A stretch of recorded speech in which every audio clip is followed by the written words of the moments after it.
What's up everybody, this is Danny. This is LG's brand new flagship phone and I'm going to show you the 6 best features of the highly anticipated LG G6. The first feature is the new design. Gone is the full metal jacket of the G5, and this year you get a shiny and beautiful Gorilla Glass 5 back, but just like you would imagine, the phone quickly becomes a fingerprint magnet, so I'm sure a dbrand skin or a case is a must for the G6. The phone feels solid when you're holding it. It's a nice metal frame all around, but it feels a little boxy even though the back is slightly curved on the edges.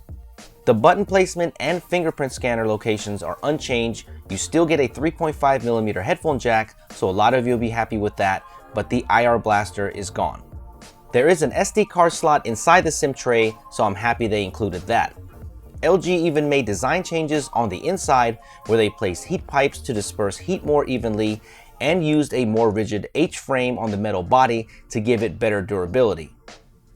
It is sleek though, there's no camera bump at all, it's about the same footprint as the G5, and even with the same display size, it's much smaller than the LG V20. The second feature is a first in the industry at this moment, and that is the new 5.7-inch 18:9 Quad HD Plus display. This ultra-wide aspect ratio and the very thin bezels give it an amazing look, and let me tell you, this display is very impressive.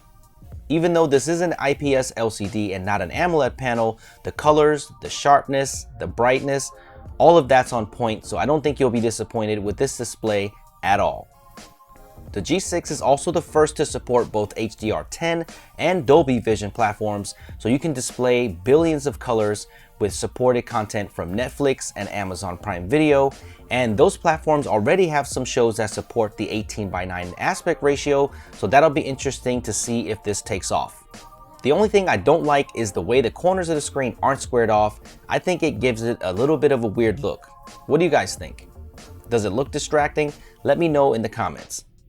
The third feature is the larger battery. The G6 now has a 3,300 mAh battery, up from the 2,800 mAh in the G5. This is a significant bump up and should translate to better battery life. The USB port on the bottom now supports Quick Charge 3.0, so charging your phone will be super fast, and because of that glass back, you now get support for fast wireless charging with both Qi and PMA support. For those of you that love removable batteries, you will be disappointed because the G6 is all sealed up. But there is a good reason for that, because now the G6 is water resistant with an IP68 rating. LG claims that the G6 has improved sealing above its competition with the exposed ports, and I had a lot of fun soaking this phone over and over again for about 30 minutes and it worked perfectly. So if you drop this in the bath, the pool, or your kids splash a drink on it, you'll be just fine. The fifth feature are the new cameras on both sides. You get a 5-megapixel wide-angle 100-degree field of view front-facing camera, and you also get a dual 13-megapixel camera setup on the back, with one being a 125-degree ultra-wide-angle lens. Of course, you can change from the regular camera to the wide-angle like before with just a single tap, but what's cool is that you can seamlessly zoom in between the two fields of view to obtain an optical zoom-like effect. It's really smooth.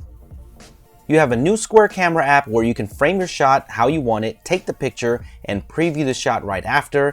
I'm not sure if I'll use this or not, but I guess it's a cool way to show off what the 18:9 UX can do. You can shoot native 18:9 1080p video as well if you want to, which is awesome, and shoot up to 30 frames per second 4K, but what's more exciting is that you get full manual controls of both photo and video modes, so you get great features like focus peaking, bitrate changes, audio options, manual focus, and much more.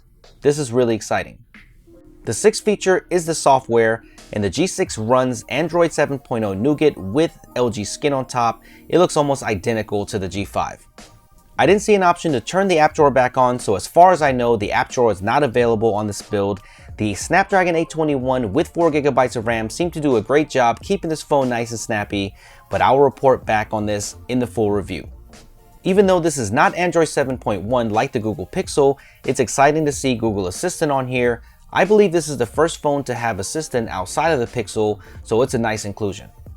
Of course, there are more new features of the G6, but I thought these were the best worth mentioning. I'll be getting this phone very soon, so stay tuned for a lot more coverage, including camera tests, comparisons, and the full review. Subscribe for more content like this and smack that like button real quick, and I'll see you guys in the next one.